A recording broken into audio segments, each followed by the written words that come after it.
the interaction between IPC and CRCM, I think, has been really useful for both institutions. In fact, it's difficult to separate these two entities just because, as you know, IPC is part of CRCM. It's one of its supervisory authorities.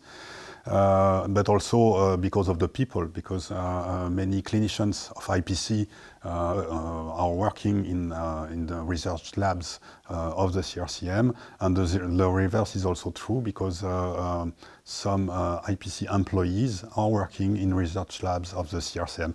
So for us in the current life, it's very difficult to separate the two entities.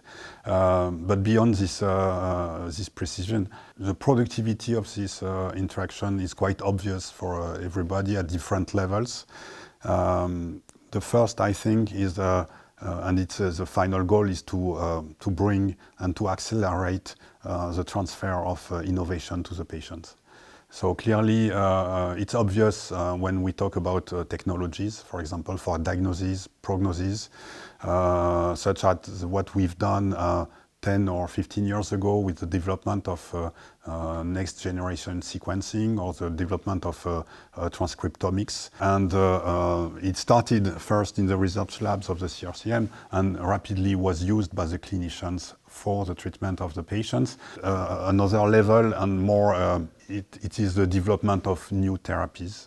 And it's clear that the time between the identification and the discovery in the lab and the moment when these discoveries are available for the patients are much more longer than for diagnostic techniques or for the prognosis. But it's also quite obvious, and we have few examples here where some researchers have developed new drugs, such as monoclonal antibodies, which are now in clinical trials, and these trials are conducted at IPC.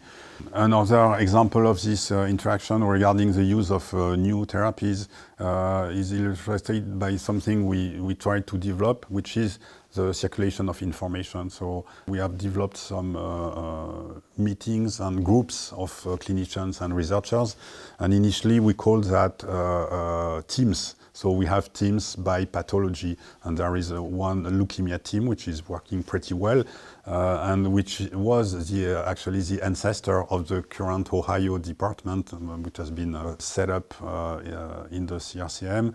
And we also had the teams for pancreatic cancer or breast cancer, etc.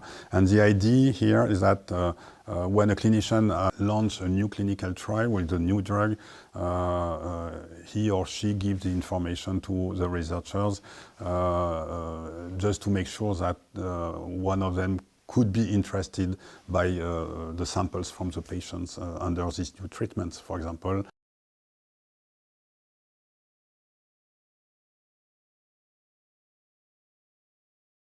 Exactly, because the Ohio department and the other 3 departments of the CRCM were done with this idea.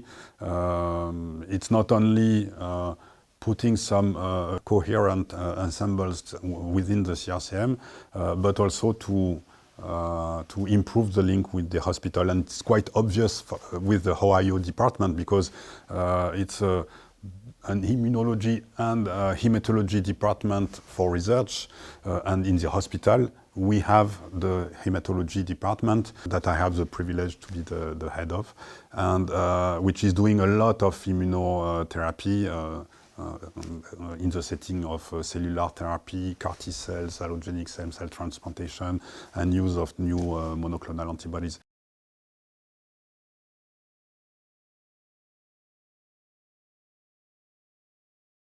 Another interesting aspect of this, of the interactions between IPC and CRCM is the training, specifically the training of the physicians, because I would say that 90% of the physicians working at IPC who have been trained for research did that training at CRCM. And it's of course very important because when they come back to the clinic, they have obvious links with their former colleagues in the laboratory. So, as you know, the IPC has the triple mission, care, research, and also training. So with this interaction with CRCM, we can ensure two of the three missions, and this is quite important.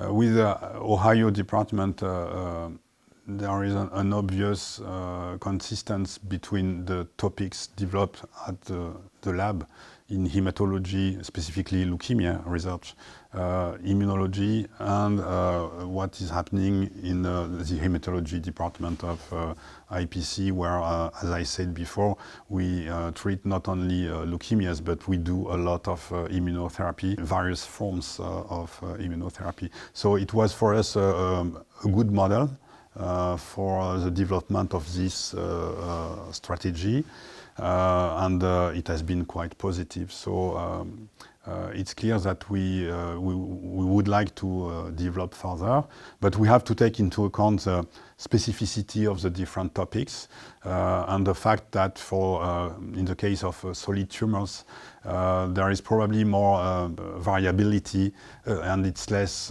easy to have, this very consistent model. But clearly, yes, we are involved in into this process.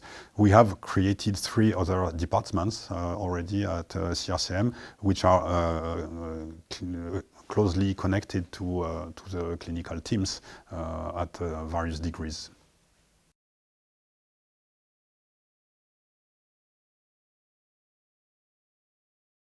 And this is one of the forces of the anti-cancer centers everywhere in the world, and specifically here at IPC, where we have a strong hematology department with all the solid tumor expertise. And we do believe that there is a clear opportunities coming from the cross-fertilization of the different technologies. And for example, when we developed the next generation sequencing and the new genomics technologies here, it started with the solid tumors, and we could transfer these technologies very rapidly to leukemia research. And from this point of view, it has been quite positive. And the reverse was done with the immunology at Daniel Olive's laboratory, where the lab started to work on the immunology in leukemias and then enlarge the spectrum of its activity to solid tumors.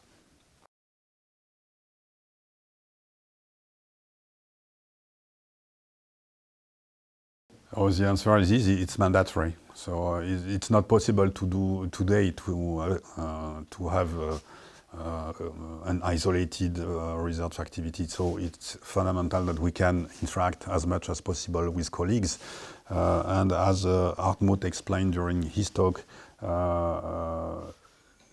in most of our different cancers, including leukemias, the progress we've made for the diagnostic of the disease led to a dissection of different entities. So now, when 20 or 30 years ago we had 2 types of acute leukemias, now we have 15 or 20, and when we are doing research to study the different subgroups, if we work alone, we don't have the critical mass to study properly these different entities, and it's obvious when we do clinical trials, because if you are not able to include more than 10 patients a year in a clinical trial, then you have no results.